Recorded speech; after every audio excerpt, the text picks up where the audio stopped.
Wayanad Pookode veterinary college വിദ്യാർത്ഥി JS സിദ്ധാർത്ഥന്റെ മരണത്തിൽ പ്രതികളെ ഇന്ന് മജിസ്ട്രേറ്റിന് മുന്നിൽ ഹാജരാക്കും. ഇവരെ ക്യാമ്പസിലെത്തിച്ച് തെളിവെടുപ്പ് പൂർത്തിയാക്കാനും നീക്കമുണ്ട്.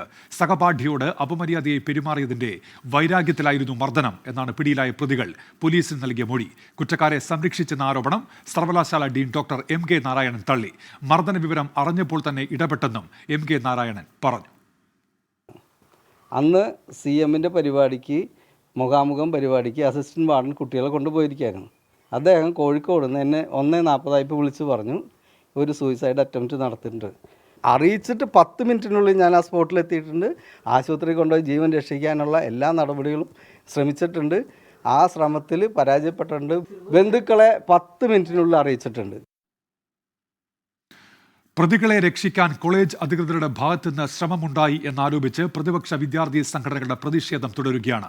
വിശദാംശങ്ങളുമായി ഇപ്പോൾ സുർജിത്ത് അയ്യപ്പത്തും ഒപ്പം സജോ ദേവസ്യയും ചേരുന്നുണ്ട്. ആദ്യം സുർജിത്ത് അയ്യപ്പത്തിലേക്കാണ്. സുർജിത്ത്, ഈ പോലീസ് അന്വേഷണം ഇപ്പോൾ ഏത് നിലയ്ക്കാണ് മുന്നോട്ട് പോകുന്നത്? പ്രതികളെ എപ്പോൾ മജിസ്ട്രേറ്റിന് മുന്നിൽ ഹാജരാക്കും?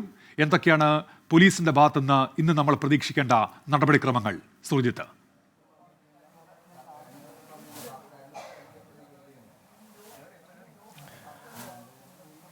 ഉന്മേഷ, ഇതിൽ പ്രധാനമായും ഇന്ന് നടക്കേണ്ടത് ഇന്ന് ശേഷിക്കുന്ന പ്രതികളെ, അതായത് ഇത് കഴിഞ്ഞ ദിവസം പിടികൂടിയ 7 പ്രധാനപ്പെട്ട പ്രതികളെയും മജിസ്ട്രേറ്റിന് മുന്നിൽ ഹാജരാക്കുക എന്നുള്ളതാണ് പോലീസ് നിർവഹിക്കുന്നത്. ഇന്ന് ഉച്ചയ്ക്ക് ശേഷം അത്തരത്തിൽ ഹാജരാക്കാനുള്ള നടപടിക്രമത്തിലേക്ക് കടക്കുമെന്നുള്ളതാണ്. മാത്രമല്ല, ക്രിമിനൽ ഗൂഢാലോചന അടക്കമുള്ള കുറ്റകൃത്യങ്ങൾ അഡീഷണലായി ചേർക്കാനും ഉള്ള ഒരു നീക്കം അന്വേഷണ സംഘത്തിന്റെ ഭാഗത്തു നിന്നുണ്ട്. നിലവിൽ 18 പേരെയാണ് ഇപ്പോൾ ഈ കേസുമായി ബന്ധപ്പെട്ട് FIR പ്രകാരം അറസ്റ്റ് ചെയ്തിരിക്കുന്നത്. കൂടുതൽ പേരിലേക്ക് അന്വേഷണം വ്യാപിപ്പിക്കുമെന്നുള്ള തരത്തിലുള്ള പ്രതികരണവും പോലീസിന്റെ ഭാഗത്തു നിന്ന് ഉണ്ടായിട്ടുണ്ട്. ഇതിൽ ഏറ്റവും പ്രധാനപ്പെട്ട ഒരു വിവരം, അതായത് ഡീൻ വിശദമായി ഈ വിഷയം സംസാരിച്ചു. തന്റെ ഭാഗത്തുനിന്ന് ഒരു തരത്തിലുള്ള വീഴ്ചയും ഈ വിഷയത്തിൽ ഉണ്ടായിട്ടില്ല എന്നുള്ളത് തന്നെയാണ് ഡീൻ പറയുന്നത്. അതായത് ഈ വിവരം അറിയിക്കാൻ, അതായത് ഇങ്ങനെ ഒരു അക്രമ വിവരം അറിയിക്കാൻ കോളേജിലെ ഹോസ്റ്റലിലെ ഒരു കുട്ടി പോലും തയ്യാറായിട്ടില്ല എന്നുള്ളതാണ് ഡീൻ വ്യക്തമാക്കുന്നത്. അതായത് ഈ ദിവസങ്ങളിൽ ഈ മർദ്ദനമേറ്റ, അതായത് 17-ാം തീയതിയാണ് ഈ സിദ്ധാർത്ഥന് മർദ്ദനമേൽക്കുന്നത്. അതിനുശേഷം 18-ാം തീയതിയാണ് മരണം. ഇതിനിടയ്ക്ക് സിദ്ധാർത്ഥൻ പോലും ഇങ്ങനെ ഒരു മർദ്ദന വിവരം തന്നെയോ അല്ലെങ്കിൽ താനുമായി ബന്ധപ്പെട്ട അധ്യാപകരെയോ ആരെയും അറിയിച്ചിട്ടില്ല എന്നുള്ളതാണ് പറയുന്നത്. ഒപ്പം തന്നെ ഈ വിദ്യാർത്ഥികളും, അതായത് ഈ ഹോസ്റ്റലിനകത്തുള്ള വിദ്യാർത്ഥികളും ഈ വിവരങ്ങൾ കൈമാറാൻ, കൃത്യമായ രീതിയിൽ അറിയിക്കാൻ ഇവരാരും തന്നെ തയ്യാറായിട്ടില്ല. അതാണ് ഇത്തരത്തിൽ നടപടി വൈകാനുള്ള കാരണമുണ്ടായത്. 21-ാം തീയതി നാഷണൽ ആന്റി റാഗിംഗ് സെല്ലിൽ നിന്നാണ് ഇതുമായി ബന്ധപ്പെട്ട ഒരു ചോദ്യം വരുന്നത്. ആ സമയത്താണ് ഈ വിവരം തന്നെ അറിയുന്നത്. വാർഡൻ എന്ന് പറയുന്നത് ഹോസ്റ്റലിൽ താമസിക്കുന്ന ആളല്ല, യൂണിവേഴ്സിറ്റിയുടെ ഭാഗമായുള്ള ഈ കോളേജിന്റെ മുഴുവൻ ചുമതല നിർവഹിക്കുന്ന ആളാണ്. ഡീൻ എന്നുള്ള ചുമതലയുള്ള ആ വാർഡൻ എന്നുള്ളത്, ആ പദവി അങ്ങനെയാണ്. ഹോസ്റ്റലിൽ താമസിക്കുന്ന ആളല്ല എന്നുള്ള ബോധ്യം എല്ലാവർക്കും ഉണ്ടാകണമെന്നുള്ള കാര്യം കൂടി ഡോക്ടർ MK നാരായണൻ പറയുന്നുണ്ട്. ഈ ദേശീയ ആന്റി റാഗിംഗ് സെല്ലിൽ നിന്ന് വിവരം 21-ാം തീയതി ലഭിക്കുന്നു. 20-ാം തീയതി പോലീസ് ഇതുമായി ബന്ധപ്പെട്ട വിവരങ്ങൾ ആരായുന്നു. ഇതേ തുടർന്നാണ് അന്വേഷണം നടത്തിയത്. VC ഈ ദിവസങ്ങളിലെല്ലാം തന്നെ ഇവിടെ ഉണ്ടായിരുന്നു. പക്ഷേ ഈ കേസുമായി ബന്ധപ്പെട്ട്, അതായത് ഇവിടെ ഉണ്ടായിട്ടുള്ള വിഷയവുമായി ബന്ധപ്പെട്ട് ഒരു തരത്തിലുള്ള അന്വേഷണവും നടന്നിട്ടില്ല. എല്ലാ വിവരവും അപ്പോൾ തന്നെ ഈ VCക്ക് റിപ്പോർട്ടായി നൽകുന്നുണ്ടായിരുന്നു എന്നുള്ള വിവരം കൂടി ഡീൻ പങ്കുവെക്കുന്നുണ്ട്. ഇതോടൊപ്പം തന്നെ ഏറ്റവും പ്രധാനപ്പെട്ട മറ്റൊരു കാര്യം, ഇതുമായി ബന്ധപ്പെട്ട് ഈ ഒരു പെൺകുട്ടിയുടെ പരാതി ഇതുമായി ബന്ധപ്പെട്ട് സിദ്ധാർത്ഥിനെതിരെ ലഭിച്ചിട്ടുണ്ട് എന്നുള്ള സ്ഥിരീകരണം കൂടി നടത്തുന്നുണ്ട്. അത് 18 ഡേറ്റ് ഇട്ട് 19-ാം തീയതിയാണ് ഈ പരാതി ലഭിക്കുന്നത്. ഇത് ആന്റി റാഗിംഗ് സെല്ലിന് ഇതുമായി ബന്ധപ്പെട്ട ഇന്റേണൽ കമ്മിറ്റി ഇതുമായി ബന്ധപ്പെട്ട അന്വേഷണം നടത്തുന്നുണ്ട്.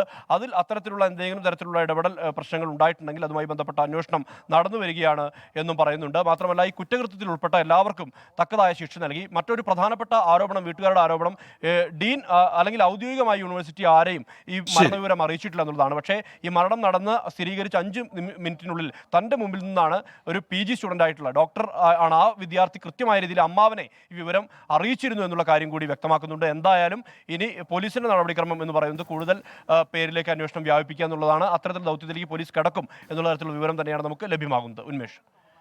ശരി, സുർജിത്ത് അയ്യപ്പത്താണ് വിവരങ്ങൾ നൽകിയത്. സജോ ദേവസ്യ കൂടി ചേരുന്നുണ്ടോ? സജോ, നമ്മൾ കണ്ടതാണ് കഴിഞ്ഞ ദിവസങ്ങളിലൊക്കെ നടന്ന പ്രക്ഷോഭം. സമരത്തിൽ നിലപാടിലൊക്കെ ഉറച്ചു നിൽക്കുകയാണ് പ്രതിപക്ഷ സംഘടനകൾ. സമരത്തിന്റെ നിലവിലെ അവസ്ഥ എന്താണ് സജോ?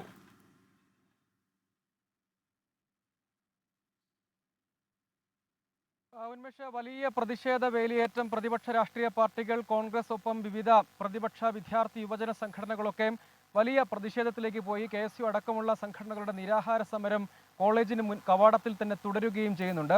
ഏറ്റവും പ്രധാനപ്പെട്ട കാര്യം ഈ ഡീനിന്റെ പ്രതികരണം തന്നെ സൂക്ഷ്മമായി നിരീക്ഷിച്ചാൽ മനസ്സിലാകുന്നതാണ്.